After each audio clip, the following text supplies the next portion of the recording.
Hello, I'm Ros Atkins. This is Outside Source. Western leaders are uniting to condemn Russia's invasion of Ukraine.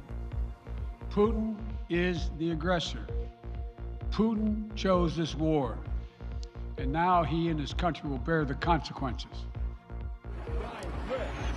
The Russian onslaught began just before dawn with an offensive by land, sea, air, and then a barrage of missiles on multiple targets too. Then, with Russian attack helicopters and fighter jets homing in on the Ukrainian army, Vladimir Putin had this warning. Whoever tries to interfere with us or threaten our country should know that Russia's response will be immediate and lead to such consequences that have never been experienced in history. We're seeing long queues in Kiev outside banks. We're seeing traffic jams as well as some people try and get out of the city. Meanwhile, the G7 group of rich countries has agreed on what it's calling a devastating package of sanctions targeting Russian individuals and businesses. At the G7 meeting this afternoon, we agreed to work in unity to maximise the economic price that Putin will pay for his aggression. And this must include ending Europe's collective dependence on Russian oil and gas. We'll also bring you the latest from Brussels, where EU leaders are holding an emergency summit to draw up their response to what's happened.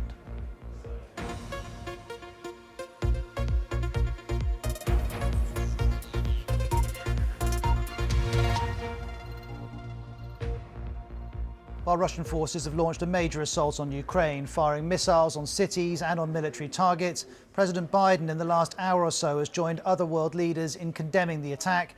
This is some of what he said. Putin is the aggressor. Putin chose this war, and now he and his country will bear the consequences.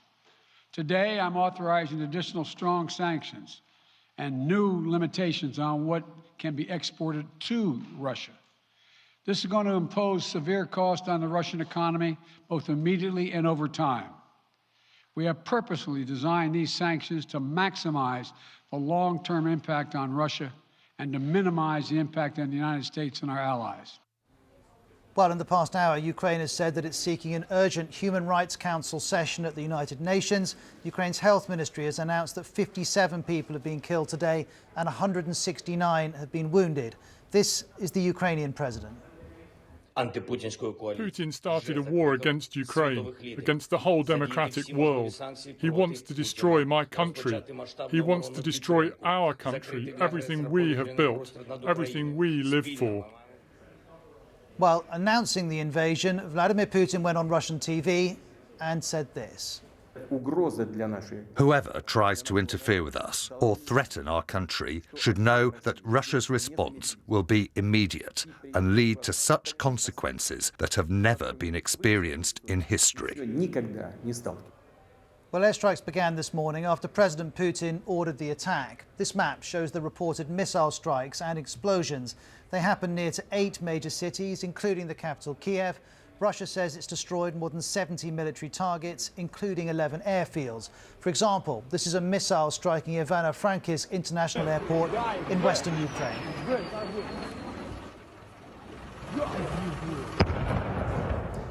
These pictures have not been filmed by the BBC, but we have verified them. This is at a military airport in the northeast city of Chuhuiv in the early hours of the morning. Then this is Hostomel Airport. This is close to Kiev. We're seeing here an air assault operation. Ukraine says Russian helicopters have been dropping paratroopers to the ground.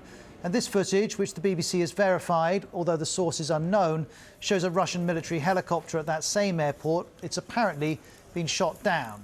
And here is what the Russians are looking to hit. They are targeting mainly military institutions. They are targeting weapon storages, and they have been targeting the airports. They have been targeting primarily the military airports. Well, after the airstrikes came, the land invasion followed. Russian troops entered Ukraine from a number of directions, from Belarus to the north, from the south, from the annexed Crimea Peninsula. Our correspondent in Kiev reports those troops were making rapid progress. In the last hour or so, Ukraine says Russia has captured the former nuclear power plant at Chernobyl. We also know there's fighting on the outskirts of the capital, Kiev. It's happening here, the Antonov Air Base, which is around 30 kilometers outside Kiev.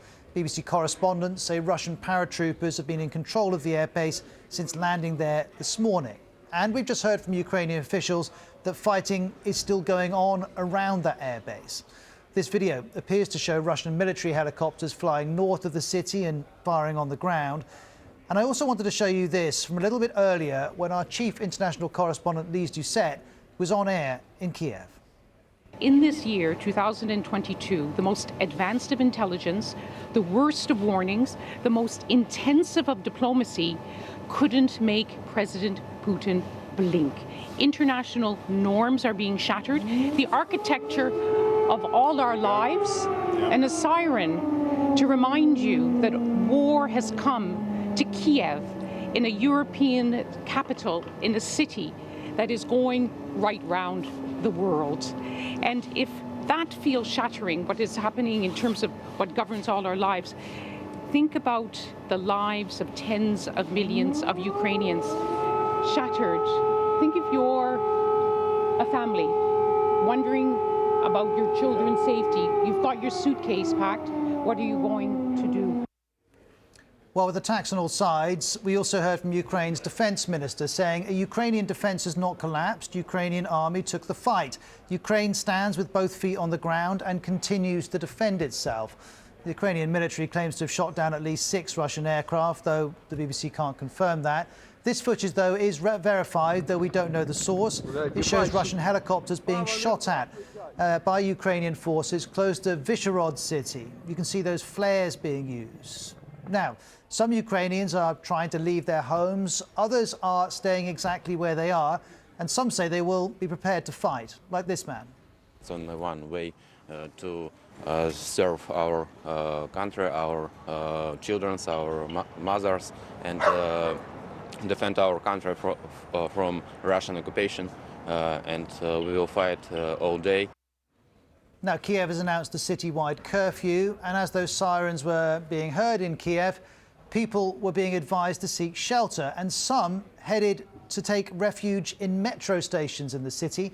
Our reporter, Nick Beak, went to speak to some of them.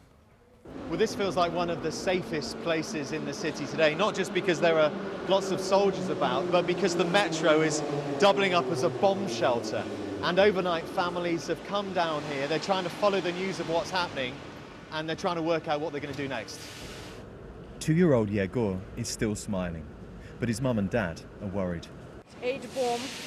8 bombs? 8 bombs. At Borisopol? In Borisopol. Really? The war started.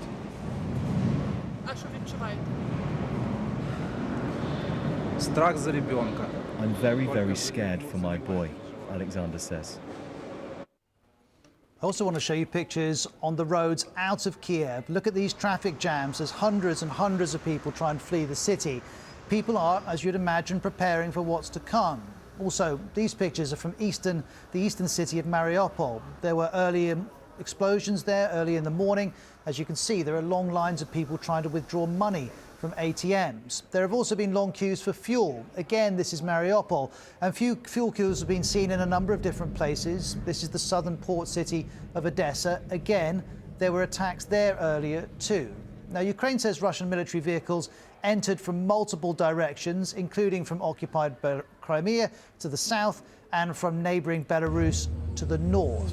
These pictures are from just north of Crimea. As you can see, a column of tanks has been destroyed and abandoned.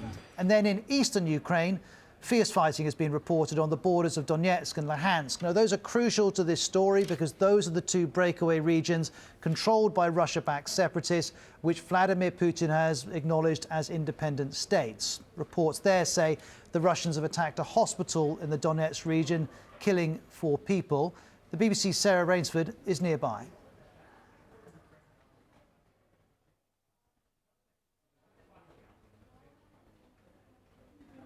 Ukrainian forces have been battling pro-Russian, Russian-backed forces for the past 8 years and kept that line pretty much in place. Now those militias are backed by the Russian army. We know that they've rolled into some areas of the Donbass, and we know that there is some heavy fighting going on along the contact line, as it's known, to the south of where I am now. We know there have been civilians killed today in one area, and that there's, as I say, heavy fighting in several places. So people here back a little way from the front line are worried about what that means. They're worried about an advance by Russian troops. They're worried about the fighting coming to their doorstep. Now, I'm just seeing the Ukrainian foreign minister has been giving a statement. He says Ukraine is holding ground, but we need the world to help us.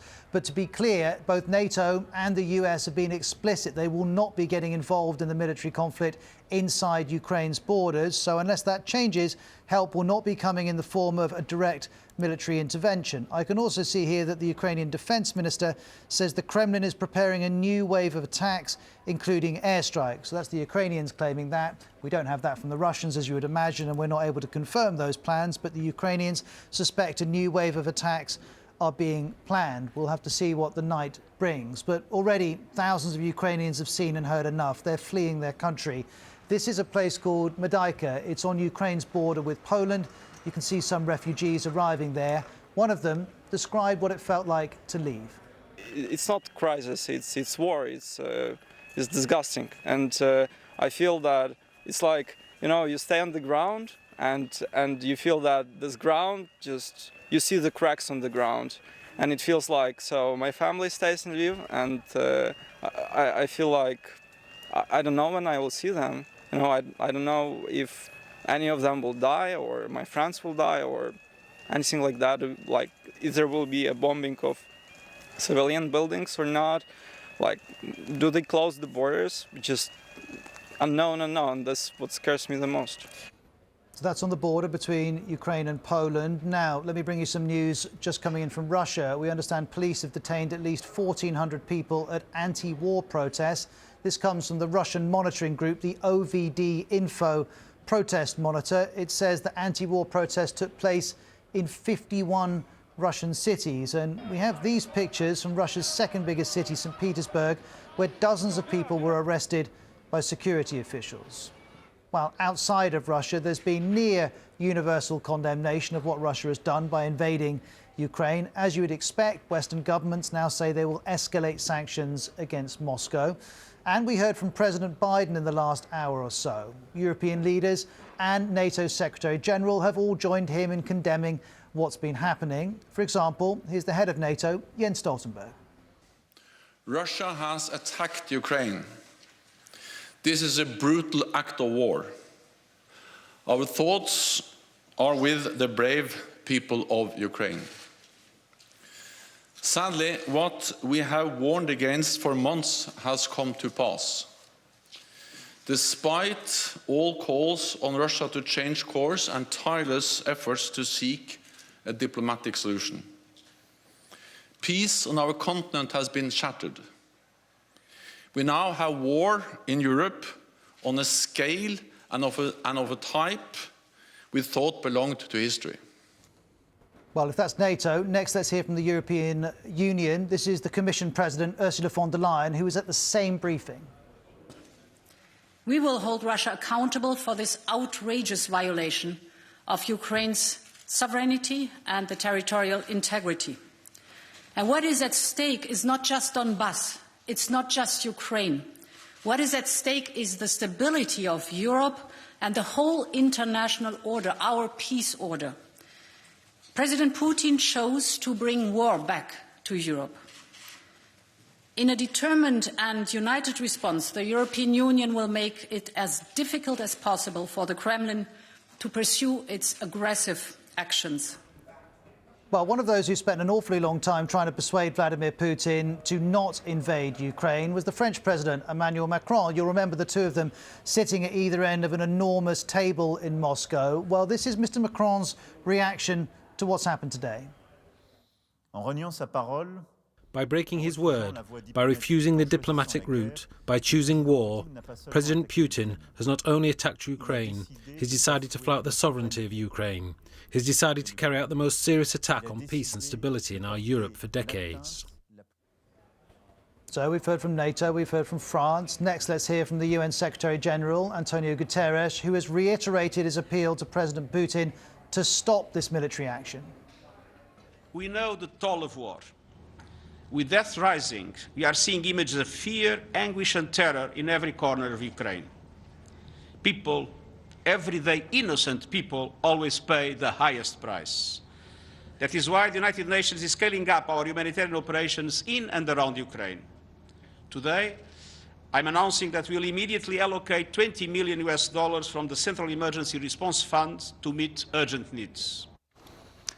Another update to bring you before I pass on more Western reaction. We're now understanding that the Ukrainian National Police say Russian forces have captured an island called Sminy Island, if I'm pronouncing that correctly. It's in the Black Sea. It belongs to Ukraine, but Russia is now in control of it, according to Ukraine's national police. And again, this just emphasizes the multifaceted nature of the Russian operation and the degree to which it is attacking positions right across Ukraine. This is not an operation that is focused solely on that eastern region where a conflict has been running since 2014.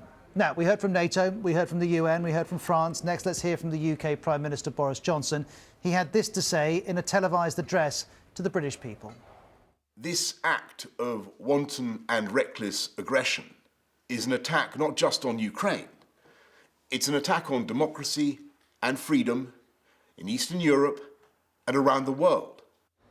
Boris Johnson went on to announce that this was now the largest and most severe package of sanctions against Russian businesses, including banks. With new financial measures, we're taking new powers to target Russian finance, in addition to the banks we've already sanctioned this week. Today, in concert with the United States, we are imposing a full asset freeze on VTB. More broadly, these powers will enable us totally to exclude Russian banks from the UK financial system, which is, of course, by far the largest in Europe, stopping them from accessing sterling and clearing payments through the UK. Well, there's Boris Johnson. In that statement, he outlined some of the actions the UK was taking in terms of sanctions against Russia. We knew further sanctions were coming from the European Union because EU leaders are meeting in Brussels this evening to thrash that out. We now have a statement.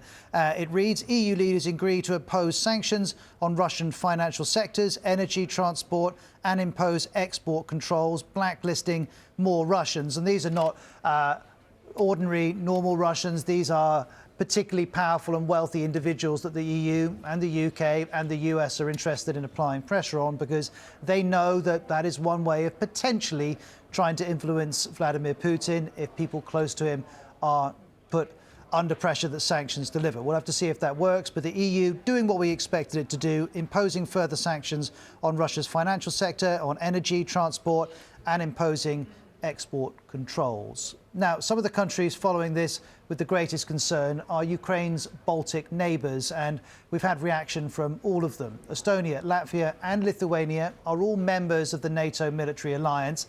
First of all, here's a message from Estonia's Prime Minister. In Estonia, we're going to help Ukraine with all the means that we can, political support, but also practical support, also defense weaponry that we can send to Ukraine. And of course, we must do everything on EU's and NATO's level to, this aggression not to expand. Well, Lithuania, remember, a NATO country, borders Belarus, from where the Russians have in part launched this invasion. It's now imposing a 2-week state of emergency. Here's its president. Today, I am signing a decree imposing the state of emergency, which Lithuania's parliament will approve at an extraordinary session. After assessing the new circumstances, we have to put legal measures in place, first of all, to strengthen our external security. So, does NATO have a military response to this? At the moment, no. Its Secretary-General has reiterated that the group has no plans to send troops into Ukraine, which, as you can see, is not a member of the NATO alliance, but Ukraine does neighbour members of the NATO alliance. The other things we should emphasise is, of course, Ukraine's proximity, not just to Russia, but to Belarus to the north. Belarus is very much an ally of the Russians. Now, NATO has set out how the group plans to go about protecting those NATO members in the east of Europe. We are increasing our presence in the eastern part of the alliance, and today we activated NATO's defense plans that gives our military commanders more authority to move forces and to deploy forces when needed. And of course, this could also be elements of the NATO response force. So we are ready, we are adjusting our posture, but what we do is defensive, is measured, and we don't see confrontation. We want to prevent the conflict and any attack against any NATO allied country. Now, one reaction we need to pay very close attention to is what China is saying. There was a fascinating moment earlier in the press conference with Joe Biden where a reporter asked, what do you think of what China has said today? Will you give me a reaction to China's position? And the American president declined to offer his thoughts on that. We'll have to wait and see if he changes his mind and does share them at some point in the future. But China's position is fascinating. Today, Beijing said it understands what it calls Moscow's legitimate security concerns, and a foreign ministry spokesperson repeatedly refused to describe today's invasion as an invasion. You are using a typical Western questioning method, using the word invasion. China is closely monitoring the latest situation. We call on all sides to exercise restraint to prevent the situation from getting out of control. Well, we can talk to our State Department correspondent, Barbara Plett-Usher, who's with us. Well, Barbara, let me first of all ask you about that moment in the press conference when Joe Biden declined to comment on China. What did you make of that? Does that fit in with previous answers or comments he's made on the subject? I don't really know what to make of it. Either he hadn't thought about it specifically and felt that he didn't have something clear to say about that. I think he's been very focused today on the US and EU response. So that could be one of it. I'm speculating here, but I can tell you what administration officials have said about Chinese response before, which is that its official positions, which you always hear at the UN Security Council and otherwise, is to protect the sovereignty of nations, that this is inviolate and this is a major reason for the UN to exist, to make sure that there is no violation of borders. And usually they bring out that argument when they feel that Western nations have gone too far in interfering in internal affairs, but it would equally apply, presumably, for a major power like Russia crossing the borders into another country. And yet, as you said, the Chinese have not called it an invasion. The other thing that administration officials say about China is that, yes, they are sort of banding together, at least publicly, with Russia in the face of Western pressure, but ultimately, if there is a war, and there is, and if it lasts, then that will also damage China's interests. So that's how the administration officials have responded in the past. I don't know if Mr. Biden had been focused on other things and didn't have an answer ready at this stage. I was also interested that he kept emphasizing the long-term goals that perhaps sanctions can deliver. He seemed to be playing down any short-term outcomes from these new sanctions placed against the Russians. Is that an acknowledgement that in the short term there's only so much America can do about what's happening inside Ukraine? Well, I think when the United States and NATO said that they weren't going to go and fight with Ukraine against Russia, they've been saying that from the beginning. That was already a decision that telegraphed that they could not stop President Putin. They wouldn't stop him, and therefore sanctions were the next step. Now, it was interesting that Mr. Biden said that sanctions were never going to deter him.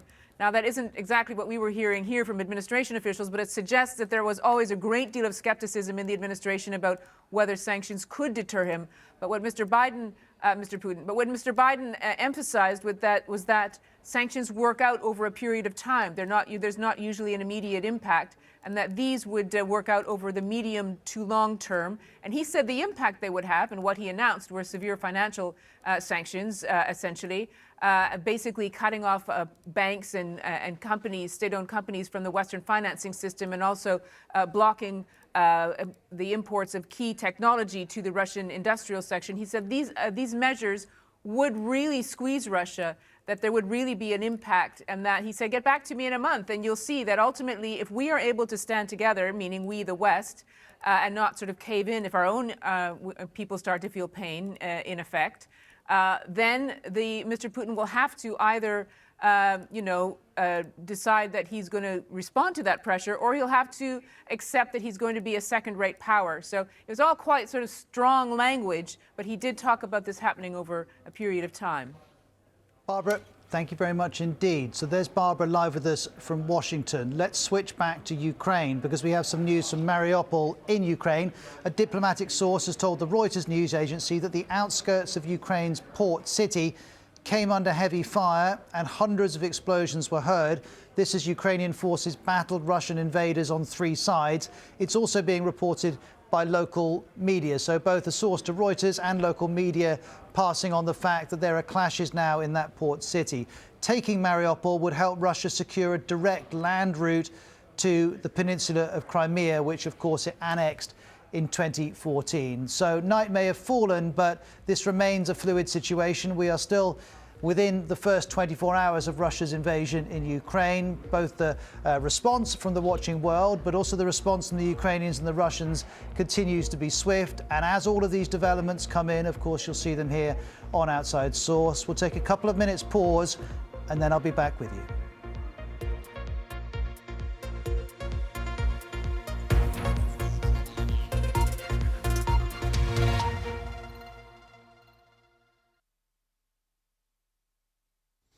It's been a cold day with frequent wintry showers, even some sleet in the south of the country during the afternoon on Thursday. We can look forward to a much calmer day with lighter winds and more sunshine on Friday, although the morning's going to be a little on the nippy side. Now here's our radar, and this is the extent of the wintry showers across Scotland. You can see where the white is, that's where it's been snowing.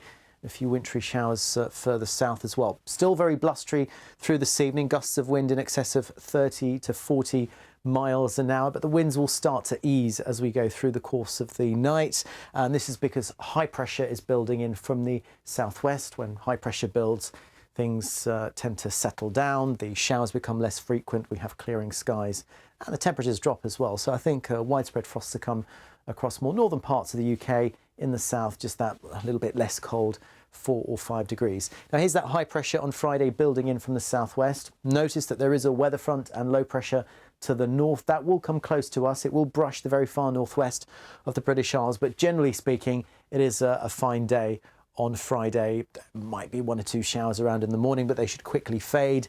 And then for England and Wales, it's sunshine all round, very decent weather in eastern Scotland.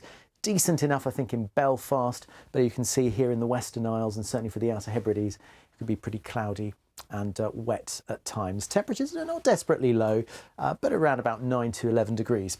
So high pressure is dominating the weather across many western and central parts of Europe. It's also driving our weather here in the UK, but we're just on the edge of that high pressure, which means that the weather fronts and the low pressures tend to sort of go around that area of high pressure. And here, I think, always more breezy, always a bit more cloud, whereas further east and south, the better the weather will be. But overall, Saturday is looking dry and bright at the very least for most of us, with temperatures of around 12 degrees in the south, 10 degrees in Aberdeen. And then on Sunday, it looks as though we're in for another fine day across most parts of the country. But come Monday, I think it will cloud over. One of these weather fronts will come in and bring some outbreaks of rain. You can see the rain here on Monday in some of the towns and cities. Bye-bye.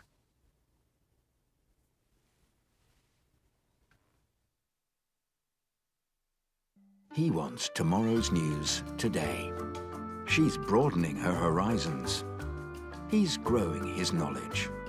They're searching for expert opinions. She's dying for a lively discussion. He's taking stock of the situation. She wants to dive deeper.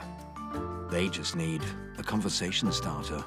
Everyone's news all in one place. The papers, tonight at 10:30 and 11:30 on the BBC News Channel.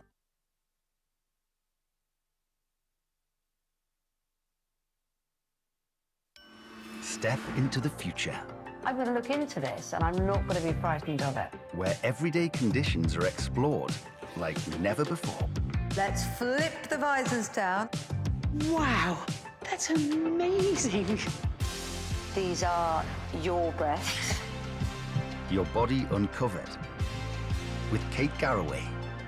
Starts Wednesday at 8 on BBC Two and iPlayer.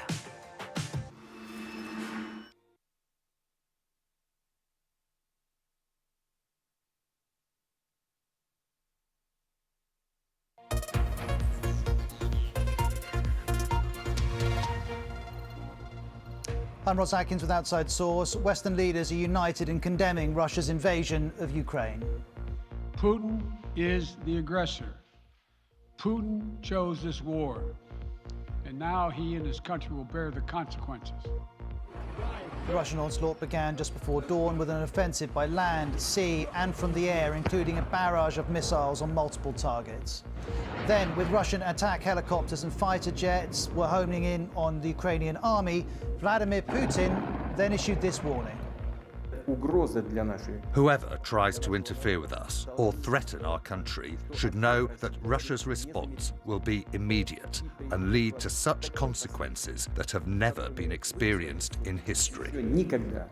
We've seen long queues outside banks in Kiev and traffic jams in the city as people try to get out. Meanwhile, the G7 group of rich nations has agreed on what it calls a devastating package of sanctions targeting Russian individuals and businesses.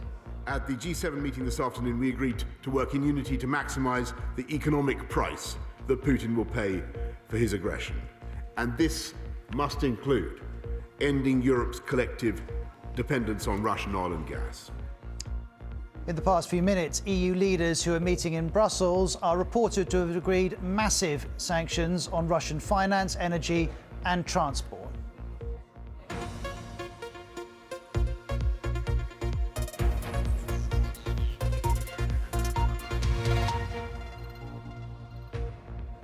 While Ukraine says it is now fighting off a full-scale invasion, it's an invasion that Vladimir Putin ordered to begin this morning. Let me take you through what happened. At around 6 a.m. Russian time, Mr. Putin announced a special military operation in Ukraine's east aimed at what he calls the demilitarization and denazification of Ukraine.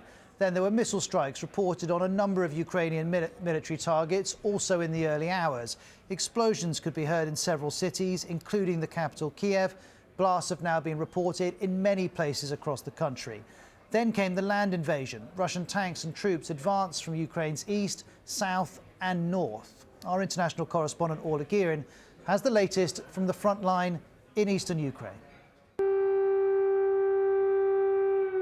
The dawn of a frightening new era in Europe. Kiev, a city of 3 million, awoke to sirens and a Russian invasion. Soon, a panicked exodus from the Ukrainian capital as the EU spoke of one of the darkest hours since World War II.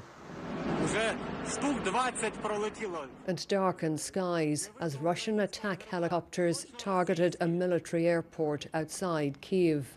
Ukraine says several were shot down. The invasion was by air, sea and land. President Putin making the extraordinary claim that it was to rid this democratic country of Nazis. I have decided to conduct a special military operation. Its aim is to protect people who have been subjected to tortures and genocide from the Kiev regime for 8 years. To do this, we will be aiming at demilitarization and denazification of Ukraine. This was Russia's protection in action in cities across the country.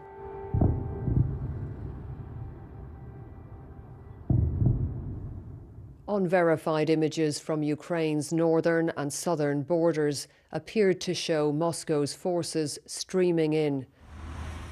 Ukraine's beleaguered President Volodymyr Zelensky appealed for blood donations and said this was an all-out attack. What do we hear today? It's not just rocket explosions, combat and the roar of aircraft. This is the sound of a new Iron Curtain, lowering and closing Russia away from the civilized world. Our national task is to make this curtain not on our territory, but in the homes of Russians. From early morning in eastern Ukraine, we found queues at ATMs. Now there is war, people want cash in their pockets and fear it may run short. Like many here, Natalia is trying to comprehend what has befallen Ukraine, trying to work out how to protect her 2-year-old Karina. We're shocked. We're totally shocked. We are afraid for our children, for our families. Are you thinking about trying to move? I don't know, I just don't know.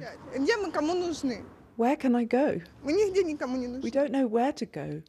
Who will have us? Nobody, nowhere is waiting for us. More queues at the petrol stations. Many want to be ready for whatever may come. Like Andrei, who felt the explosions overnight. I heard it clearly. The earth was really shaking. So we got up and now we are waiting for fuel. We will buy some so we can be mobile in case all communications are cut. We have to prepare. What else can we do? And where to run to as Russia does this.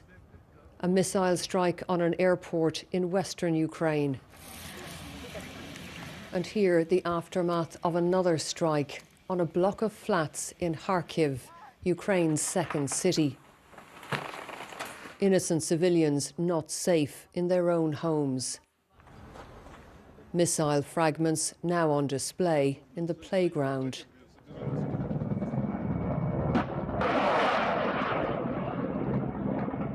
In the battle for Ukraine, Russia is controlling the skies.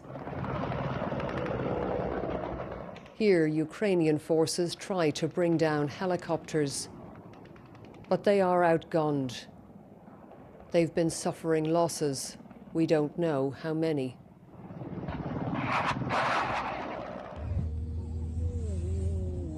This nation is now under sustained attack.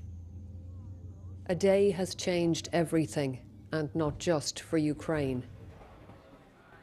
Well, as you'd imagine, Western sanctions against Russia have been swift once that invasion began. We're going to spend the next few minutes looking at the Russians being targeted, including the oligarchs with ties to President Putin. Russia has invaded Ukraine. Troops are crossing the border from occupied Crimea, missiles have struck the capital, Kiev, and airports are under attack. This is days after Putin recognized the independence of breakaway regions in Ukraine. And this week, and in recent years, sanctions are central to how the West responds to Putin. Here's one example. We are sanctioning 3 very high net worth individuals: Gennady Timchenko, Boris Rottenberg, and Igor Rottenberg. Boris Johnson calls them Putin's cronies. Certainly, they're very rich. Gennady Timchenko is worth an estimated $22 billion. And Bill Browder, who was once the largest foreign investor in Russia, argues that to target them makes sense. Everybody who knows Russia properly, knows Putin properly, all know what will stop him from doing terrible things, and that's going after his money. And to go after his money, you go after the 50 top oligarchs. These oligarchs amassed huge wealth in the 90s. As the Soviet Union broke apart, state assets were given to new companies. And in exchange for funding politicians, these men got shares in those companies. They also, as the FT puts it, got unfettered access to the corridors of power. And in some cases, their wealth directly connected to Putin. The Times reports that while in a role in St. Petersburg, Putin granted Timchenko an export license and the oil man went on to co-found Gunvor. By 2007, around 30% of Russian oil exports went through that company, it reports. And these personal connections remain. Here's Timchenko at Putin's birthday in 2019. Or there's Boris Rottenberg. He's a childhood friend of Putin and co-owns a vast construction company. The Times tells us they attended judo training and are known to still spar. The third person named by Boris Johnson, well, that's Boris Rottenberg's nephew, Igor Rottenberg. He controls a drilling company. The Telegraph reports he is said to be Putin's judo partner. The UK says he has strategic significance to Putin. And this is what these new sanctions mean in practice. Any assets they hold in the UK will be frozen. The individuals concerned will be banned from travelling here. And we will prohibit all UK individuals and entities from having any dealings with them. These are 3 examples. Other oligarchs are also being targeted, as well as major Russian companies like Aeroflot and Russian banks too. Here's Boris Johnson again. These powers will enable us totally to exclude Russian banks from the UK financial system, which is, of course, by far the largest in Europe, stopping them from accessing sterling and clearing payments through the UK. Bill Browder, though, argues that to be effective, sanctions need to be even more comprehensive. We know many oligarchs who are totally untouched, who live in London, who hold Putin's money, who should be sanctioned, and none of them have been touched. London is definitely part of the story. In 2008, the Labour government in the UK introduced what became known as a golden visa. This offered residency in return for large investments, and over 2,500 wealthy Russians took up the chance. Their children go to universities in the UK, go to schools in the UK, enjoy the luxuries, if you like, that the United Kingdom and Western countries offer. The scheme was scrapped last week, but of course, Russian money in London remains. There is £1.5 billion worth of property and other assets which is linked to the Kremlin regime or to prominent Russians who have known involvement in corruption cases. To this, the opposition Labour Party says not enough has been done. We have failed to stop the flow of illicit Russian finance into Britain. A cottage industry does the bidding of those linked to Putin. That's Labour. Boris Johnson has led the Conservatives since 2019. They've been in power for 12 years, and the Prime Minister sees it differently to the opposition. I don't think any government could conceivably be doing more to root out corrupt Russian money. But Mr Johnson does have more plans. 6 years after the Conservatives first promised it, the Prime Minister wants to introduce a new register of ownership. We're making sure that we open up the Russian doll of property ownership, of company ownership in London, and see who's behind everything. This is the targeting of individuals. Russia as a country has also been targeted this week and previously. Back in 2014, Russia annexed Crimea. It supported separatists in eastern Ukraine as well, and sanctions followed. They had an impact. While the global economy has grown on average 2.3% a year, for Russia the figure is 0.3%. Sanctions have cost Russia an estimated $50 billion a year.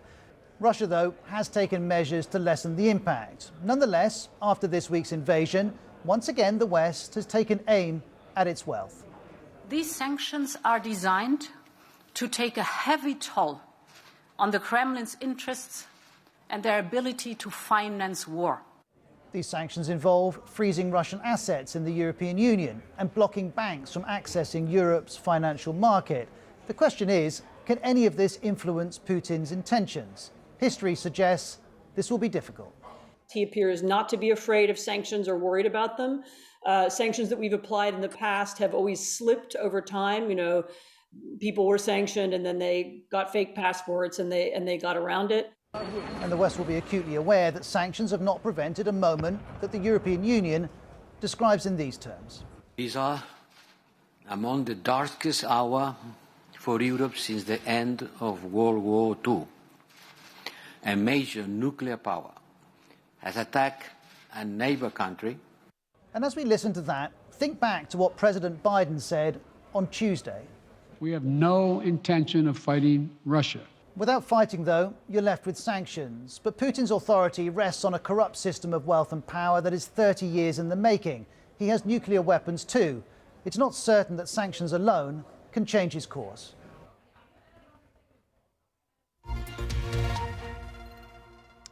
Well, in the past few minutes, European Union leaders have agreed what are described as massive sanctions on Russian finance, energy and transport. Here's a statement from the 27 member states.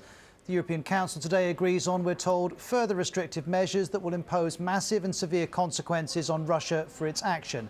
It continues. These sanctions cover the financial sector, the energy and transport sectors, dual-use goods, as well as export controls and export financing, visa policy, additional listings on Russian individuals, and new listing criteria.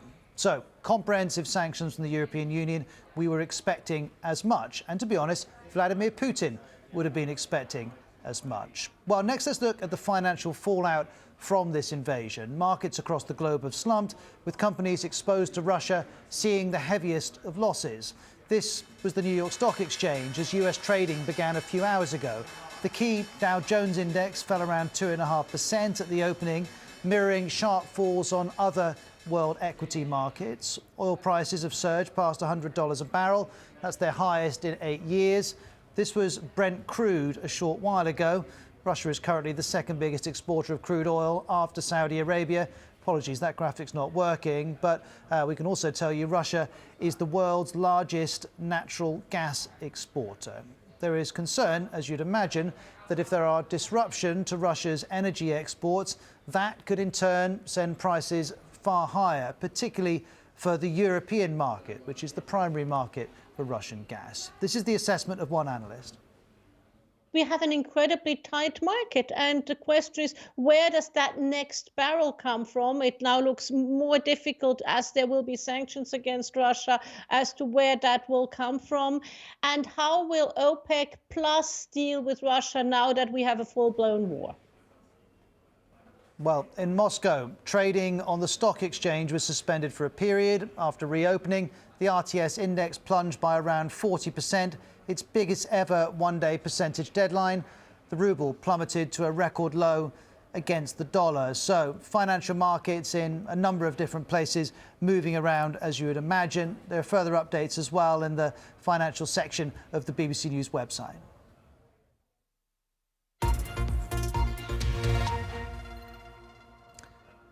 Ever since Russia began its military build-up in November, NATO has been raising concerns. In recent weeks, we have seen large and unusual concentrations of Russian forces close to Ukraine's borders.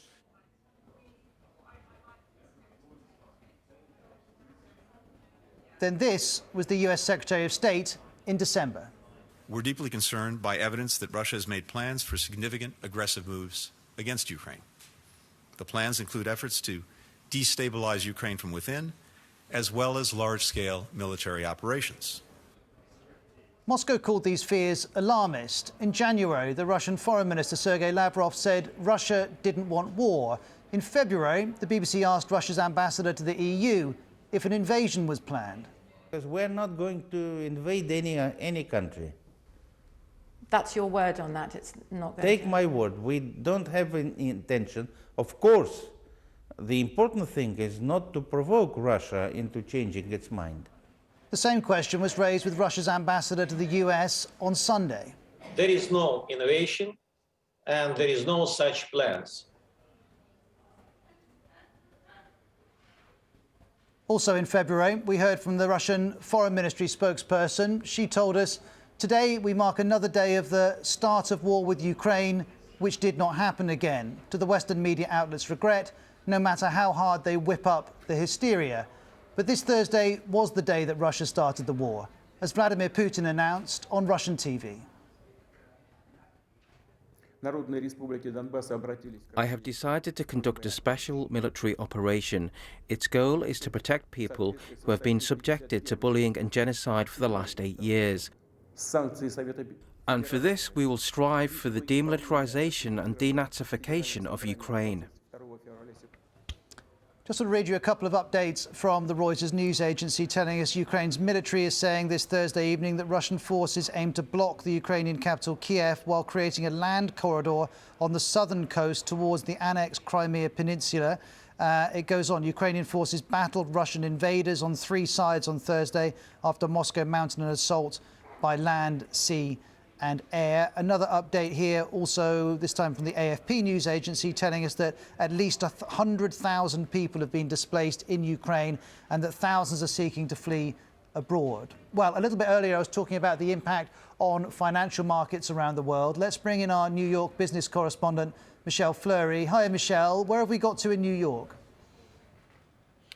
Look, at the markets right now, you've got the Dow Jones pretty much flat, S&P and the Nasdaq all relatively in positive territory. And the reason for that is because these sanctions are not sort of the all-out sanctions that some had feared, and that's why investors are kind of taking some comfort from that. Bearing in mind, as Biden was asked in his press conference, he hasn't for example, place sanctions on Mr. Putin himself. He hasn't removed Russia from the SWIFT payment system, something that Ukraine's leader has called for. The reason for that is they want to keep sort of some powder dry, because as we see the situation unfold, they want to be able to kind of ratchet up tension. That's one reason. The other reason is the economic pain it might inflict on its allies, particularly in the EU. There is some concern. You've got members like Italy and others who worry about kind of the sanctions and the impact that that will have on their economies. At the same time, they're trying to kind of present this very united front. And presumably already American businesses have had to navigate Russian sanctions, because some have been in place ever since 2014 and the annexation of Crimea. Yeah, and so you've seen sort of, you know, in boardrooms across the United States, you've got this kind of conversation going on of how much exposure do we have, and there are kind of, for example, big firms like UPS announcing what they're doing in terms of staffing and in terms of business operations. That being said, there are other firms also sensing possible opportunities.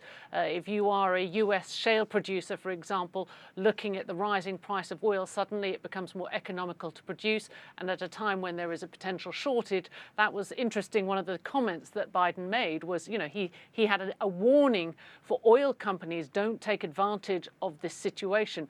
But obviously there are opportunities for there, and I think that's what you're seeing reflected in the US markets. If you look at the European markets, it's a different story. Because much of the pain will be felt by those European companies, there the sell-off was much sharper. All of the major indices, both in Germany, France, but also in the UK, all down around 4%. OK, Michelle, thank you very much indeed. Well, while the financial markets are reacting, let's turn right back to this ongoing conflict, because there's now been multiple reports of heavy fire and explosions on the outskirts of the city of Mariupol in Ukraine. This is a crucial port city in the country. Taking it would give Russia a direct land route to Crimea, which is the peninsula that Russia annexed in 2014. These pictures have just come in. You can see the extent of the damage in this particular building in Mariupol. We're hearing from local media and from diplomatic sources that Ukrainian forces battled Russian attackers on 3 sides. We don't know the status of the city at the moment. Let's get a view from inside Russia now. The Kremlin is insisting its military operation in Ukraine will last as long as is necessary, but there is a sense of shock among some ordinary Russians, as we'll see in this report from our Moscow correspondent, Steve Rosenberg. There are moments that change the course of history. Would this be one? Russia invaded Ukraine. Its president threatened the West. If anyone tries to stand in our way or even threaten our country, our people, they should know Russia will respond immediately, and this will lead to such consequences, the likes of which you have never experienced in your history.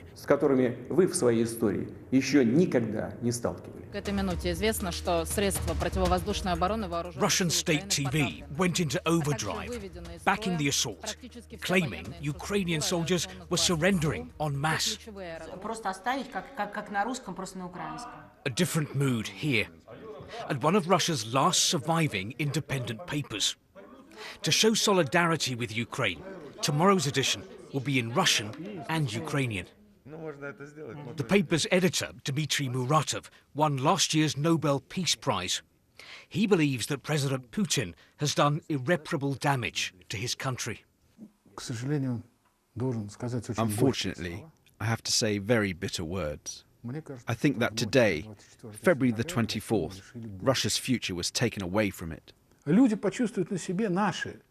Our peace-loving Russian people will now feel the hatred of the world, because we are starting a third world war in the center of Europe. Vladimir Putin comes across now as a leader with an almost messianic idea to force Ukraine back into Moscow's orbit, even if that means war. What the public might think about that doesn't come into it. He seems determined to achieve his goal. In the center of Moscow, we're against the war, she says, and we want the whole world to know that. But so far, few Russians have come out to protest. Maybe this is why. In Russia now, protests end like this. I'm sorry, so shocked. I just can't help crying. I think that most of Russians don't support this. It's horrible. And why don't they support it? Because it's not our war, it's war Putin, Biden or anyone else, but not our nation. I think the Ukrainian soldiers will surrender, she says, and they should. It's terrible to be at war with Ukraine. This is not a conflict the Russian public wants. This is the Kremlin's war. There is ongoing coverage of Russia's invasion of Ukraine here in the UK on BBC News Channel, also around the world on BBC World News and through the BBC News website and the BBC News app. Thank you very much indeed for joining me for these 2 hours of Outside Source as we bring you this extraordinary development in the east of Ukraine, in the east of Europe, with Russia invading Ukraine. Bye-bye.